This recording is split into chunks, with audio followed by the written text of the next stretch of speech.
on this episode, I'm gonna keep it really real.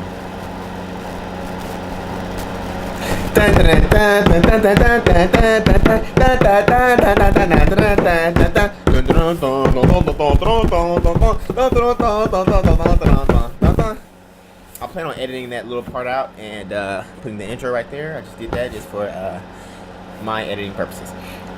My name is Terrence. Everybody calls me Terrence. My name is Terrence. Everybody calls me, yeah. All right, so welcome to episode 4 of the Terrence Show, and this is going to be a pretty interesting episode because I do plan on really telling about my journey and going really in detail about what I've been through to get to this point and the sacrifice that I've taken to get to this point, because it hasn't just been a walk in the park by any stretch.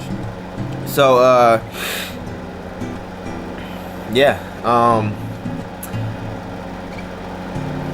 so I'm gonna tell you why. So over the past 2 days, I talked to my mom, my brother Langford, my manager, AJ, my lady Morgan, my brother Hakeem, and I'm sure I'll talk to some other people too. I can't remember at the time, but I've talked to quite a few people in regards to like, yo, how can I make this a better show? What is it that I'm maybe missing? Like, what can I do better? And what I kept hearing was, the first thing was like, I need to take notes. So I got like my mom was like, hey, not only do you need to write topics, but you need to write bullet points for those topics so that you make sure that when you hit certain topics that you're really giving people value and you're telling a complete story. So, I just want to let you guys know that I'm trying. I have my notes here. I don't know if the camera can see it, but if you can't, I'm going to make sure that you guys can see it. Effort. 100. I'm going to bring this down. So I've written notes and bullet points for a few topics. So, that's the show. So, I did that just pretty much let you guys know, like, yo, I'm really trying. So I have my notes. Also, I am going to slow down a little bit on the way that I talk, because I know I can just speed through some stuff, slow down. And other advice was just, hey man, like he was saying, like, yo, you got a really interesting life, and people want to know about your life, how you got to that point, and like tell us, like, open up some more about your life. I'm gonna open up some more about my life. All right, so I want to start from the beginning. I feel like I want to start from the beginning. So and I feel like the beginning, I'm talking about, when I say my life, I mean like my film career. So it's gonna be based around like my career in film, and that's being a creator. So growing up, I played baseball, pretty much sports my whole life. A lot of my confidence, my ego, a lot of that was wrapped up in sports, and my ability to play and my potential to make a lucrative career in playing sports.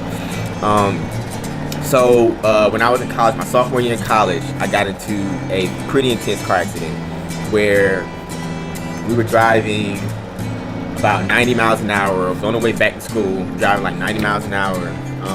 My cousin allowed my cousin to drive my car. I thought it was a good idea. Which, hey, I still love her. She swerved out the interstate. We flew out the interstate going about 90, and slammed into a tree. Now, I feel like I had angels around me because I got out the car, no scratch. I think she may have had a scratch on the back of her head, but like we were fine. Like we slammed into that tree hard. I'm gonna see if I can get a picture and link it up like somewhere around here so you can actually see what happened during that car accident. But hopped out, no scratches. But I was terrified. And I felt like that was a sign. I took that moment as a huge sign to take my life in a different direction. Like I said, up to that point, I had only played baseball. That's it. So at that point, I said, you know what? I'm done with baseball. I'm done like committing my whole life to sports. I want to do something else. Life is huge. I want to explore other things. So I stopped playing, and I said, I've never really made my own money. So I went and got a job. My first job, I worked at T-Mobile call center. So it was like, hello, my name is Terrence. Welcome to T-Mobile. I don't know. I forgot the script, but I was good at it. So I found something else I was good at, and that was communicating with people. And in that job, I became like number one. I was number one like every month. I was still going to school at the same time, so I was balancing a full-time job and school. So of course, it started to affect my grades. And then I started to see, like, really, and then I started to realize, like, while I was in college. I only went to college for baseball. But then I'm taking class and I'm realizing, wait, this is, I'm in a system that's setting me up for my life. And when I stopped playing baseball, I started to realize, like, wait, why am I taking these classes? What am I doing? And, I really had to take my life serious, because now I have to make a living. Like, my living is not going to be based on baseball anymore, because I'm not playing it anymore. So, I watched TV one day and I saw some music videos, and I said, hey, I want to do that. And I've always been interested in like how they're getting a picture on the TV and like that whole thing. So I saved up my money for about 2 months and spent every last dime. And who convinced me was one of my best friends named Bernard. Rest in peace. I remember we were sitting in the dorm room one day, and he was like, I was like, yo, man, I got just enough money like right now to like buy my computer and buy the camera, and like I really want to do it, man, but I'm not gonna have any money for like the rest of the month. And like no money, like I literally had just enough money to like make the purchase. I may have had like $1.50 left. So went ahead, I made the purchase, and he said, and he told me, he said, yo, like, live your dream, man. Like if you ain't gonna do it now, when you gonna do it? And he was like, no money should come in between you and your dream. And so I didn't let it come between. I went and purchased it. And, life showed me itself. The people next door were feeding me. It was a basketball team across the hallway. They always had like some food on them. There was some girls downstairs. They would be cooking. And so I ate. That was my first step into my career, my first investment. From there, I just taking pictures of friends, family. I really got into it to make videos, so I was recording videos of like whether it was just me laying on like a little wall and me singing a song, or if it was like a little music video with like my buddies or something like that. I was doing whatever I could. And so I'm posting these things. Like Instagram was pretty fresh at that point, so I'm posting them, and my buddies was like, yo, this is like I got a call from a friend that I really didn't even talk to like that at school. He hit me up and was like, yo, I see the videos. I got a homie that he just got out of jail, and he a producer, and come find out he had produced like a couple songs for Lil Wayne. I said, okay, cool, but he was located in Atlanta. So I was like, okay, cool. Well, I started driving from Augusta to Atlanta. While I was in school, I'm making these trips from Augusta to Atlanta. And I'm sleeping in studios with this guy, and this guy's name, he goes by the name of Trey Beats. And that was probably one of the best decisions I ever made in my life. Because first off, I've never been in a recording studio before. Never met a celebrity or anything in my life. And, and he introduced me to filmmakers. He introduced me to artists, introduced me to record executives. Showed me the ropes on like how to move with my camera. Like, hey, look, man, you really gotta understand the vibe of the room. Everybody don't want to be recorded like that. So like, you gotta, talk to people. You have to, like he really, and he's not even a filmmaker. He's a producer, but he took the time to just show me, and he just let me kick it with him. Let me see what he do. He let me touch his equipment. He let me do these things. And even when people came in, we grew up together. Even when people came in around me, he introduced me as if I was his best friend in the world. Like, I was his dog, and like, and demanded that people respect me. And he gave me more respect of Like, he gave me more respect than I even gave myself, and I even gave my craft. Like, he spoke so highly of me, and you know, that gave me a lot of confidence through the process too. So you know, yeah, so like a lot of times when I was making those trips, like I didn't know, you know, who was gonna be in the studio. Like I didn't know, like I had no expectations. Like I'm driving and I would, you know, only have $20 to make it to Atlanta, and not knowing if I'm gonna have any money to even make it back to Augusta to go to work, class, and all those things. So like literally I would go to work, and then I would go to class, and then I would have to go home, do just as much work as I can, or take my work on the road, go to Atlanta, spend the whole night in Atlanta, and then try to get back to Augusta just in time to either go to class again and then go to work.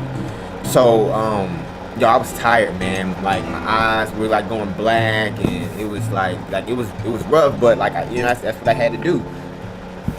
So like that leads to like balance, and you know, choosing your passion over your health.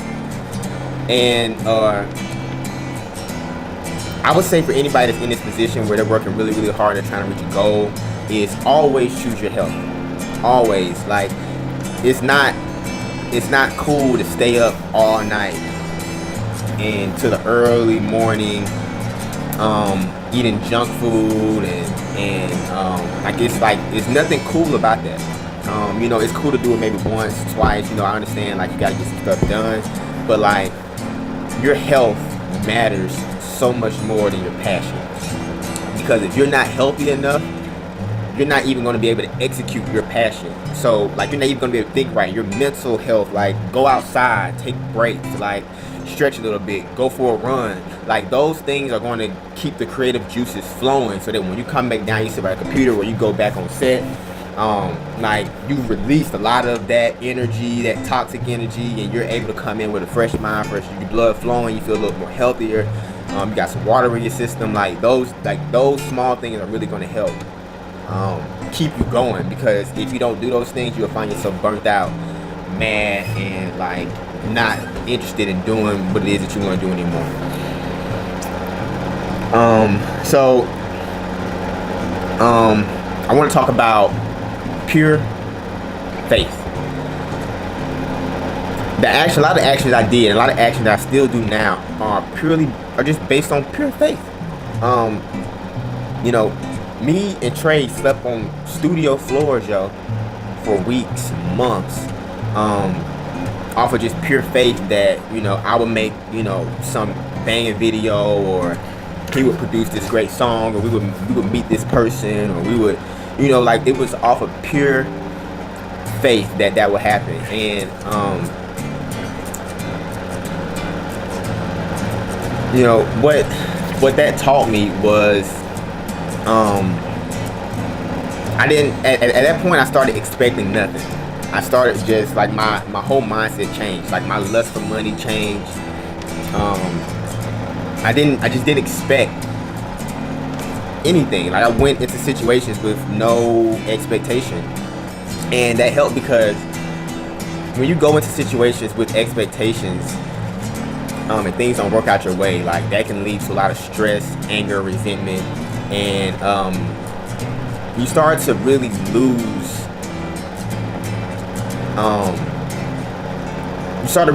like why you really started doing what you were doing in the first place. Like when I started filming, the reason why I started filming wasn't for the money. It was because I really enjoyed film. Like I enjoyed the camera. I enjoy the fact that I sit in front of this camera, and the depth of field, like when you see me and it's blurry in the background, and I can snap my fingers, I can make it black and white, I can I can do crazy things, I enjoy the film. I like messing with like little lenses, and like I enjoy that. I enjoy, you know, having a friend that's very talented that nobody knows about, and being able to put light on that situation. I enjoy, you know, telling stories through this device. I enjoy bringing smiles to people's faces. I enjoy like being a part of those weddings and those memorable moments. I enjoy that, and I enjoy being able to capture that. I enjoy the feeling that people get when I create a really good video and it's something that lasts a lifetime. Like those things that I enjoy, and that's the reason why I got into the business in the first place. And so, you know, when times got really, really real, that is what kept my spirits up in the first place, because I knew, hey, I could turn this camera on, I could capture some things, and I could still share. I could share moments.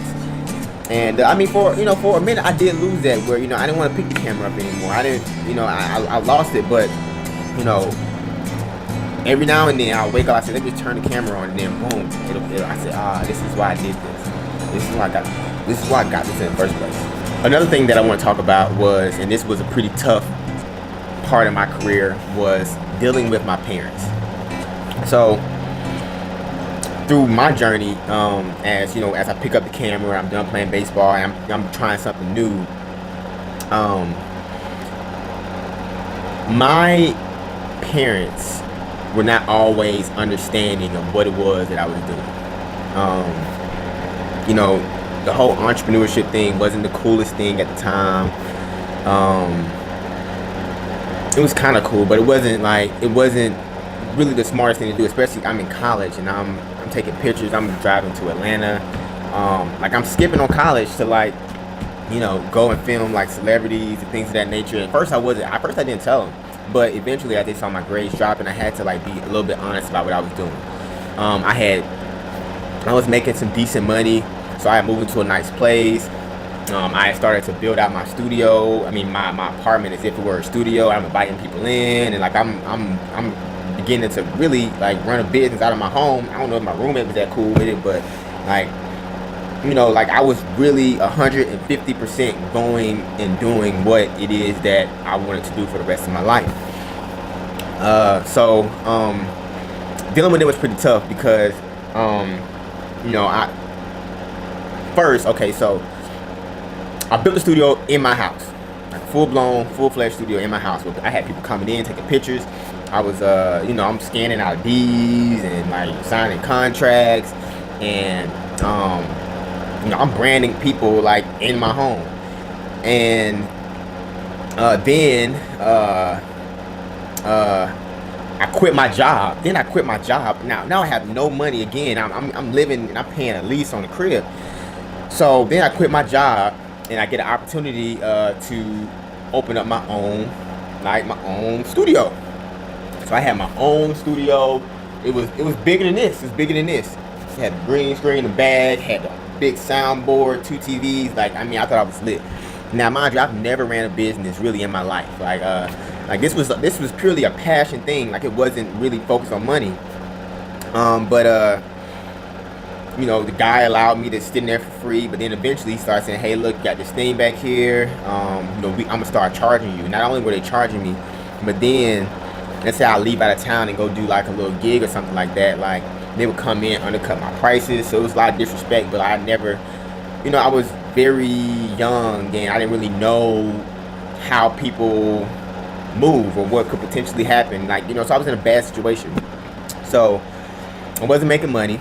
Me and my roommate were living together. Ended up having to move out of that apartment complex, cancel the lease, which probably left him in a interesting situation. And then I had to move back home. So now I'm at home. I done dropped out of school on accident. I'm at home. I got a U-Haul truck full of, like, all kind of equipment. I didn't even tell my mom how much money my mom and I didn't tell them nobody knew how much money I was making from these jobs. I didn't have any check stubs. I opened a new bank account and all that. They didn't know a single thing. So I come home with this huge U-Haul truck full of all this equipment. They like, yo, what is going on? Like, they like, what? Like, it's TVs. It's just like they looking at me like, yo, did you rob somebody? Is somebody after you? Like, they scared, like, for themselves. Like, what? Like, wait, what is this? What is this? Wait. Like, it was like they almost like they didn't want to let me in. Like, hold on, wait. Because mind you, like, not only was I not telling them, like, how much I was making, like, we weren't, like, we were talking every day. You know what I'm saying? So, like, I come home and so now I'm that same studio that I had. I'm trying to set it up in the crib. And, like, they looking at me. I'm trying to paint walls in the crib trying to repaint this green screen, and they looking at me like I'm crazy. They look at me like I'm crazy. So, you know, I'm in there, and I start making beats. So it got weird. They looking at me weird. But how I dealt with that was like I started showing them like, hey, look at this, look at this, look at this. By that time, so fast forward, me and Trey linked back up. He's got a new opportunity. He like, yo, we got this new little whoop whoop whoop. Come pull up. I pull up, yo. He had a mansion. Couches got Louis V, Gucci on them. Like, I'm like, whoa. So I'm like, cool. I ain't gotta stay with my parents no more. Yo, I'm coming. I'm here. I'm here with you. Whatever you got going on, I'm here. So, bam, we go sleep on the floor again. But this time we on Gucci floors. We on Louis floors. So it's cool. It's a little bit better. Now I'm operating out of there. Now it still wasn't the best situation, only because I feel like I was still like under his wing, and I want to be independent. I want to do my own thing. But you know, I stayed there. I did my thing, and so which leads me to my next point. All right, so at some point you got to say. Like, and what I mean by it, what my friends think, what your parents think, just it, like it, like everything, like you have to stop caring. You have to stop caring, because the more you care, the more you'll be paralyzed. Like, I was so scared to pull my camera out. Like, I'm in studios, and like literally Akon is right here. All right, we talk about opportunities, right? Akon is sitting right in front of me, right? I'm scared. I got my camera here. I'm scared to film this guy. I'm scared to even ask him. Like, I'm nervous. Like, it's situations where I am just nervous, and like, you gotta say F. You gotta say, you know what? What's the worst that could happen? Okay, he gets up, he try to fight me, punch me, kick me. Like that's probably the worst that could happen. So like, I said, you know what? Cool. I got hit in the face before. Like, you know, like, so, and I just said F it. You know what I'm saying? And do it. And I pulled out the camera. He gave me a look like, yeah, you know, like almost like, yeah, you win. You know what I'm saying? And like, you know, you just gotta say, like, when you take leaps of faith, yo, it's pure leaps of faith. Like, where you really just gotta pee on yourself, you know. But whatever it takes for you to do what you gotta do, like, you just gotta do it. You know, even when it comes to like, I negotiated my first deal for like $10,000, yo, and I've never done that. For, mind you, prior to that deal, I was getting paid like $100, yo. But you know, once I figured out what I was doing and the value of it, you know, you just gotta be cool with saying, hey, I want $10,000 for this. I want this much money for this. And you can say it timid, whatever. We got to clench your butt cheeks up. Like, once you, like, you gotta be, just say the words. Just has to come out of your mouth, and then shut up. Say the words, and then be quiet and listen and wait, and don't over talk it. Just, you know, just listen. So, you know, that's what I did. I said F it, as far as like, I'm gonna drive here, I'm gonna go here. I don't care what I gotta do to make this go happen, but I'm gonna do whatever I have to do to make this happen. And I don't care what extent. Like, of course I'm gonna keep my morals intact, but like, I'm not about to sit here and I'm not about to sit here and debate with myself for the rest of the day of, should I take this action. I'm just gonna take the action, and we just gonna roll with life. And that's where the faith come in. Of, you just gotta have faith that when you hit that next destination, that it's really like you don't know. You're going into the unknown, so you're not gonna know. But that's faith, though. That's faith. And then through that unknown, that's where the good stuff is. Through that is where the good stuff, and bam, you there. And then now it's skill, man. Let me see if I'm still recording. For everybody, and it goes out to my youngins. For everybody who out here getting money. For everybody, just for everybody. Everybody get that money. We get that money. We get that money.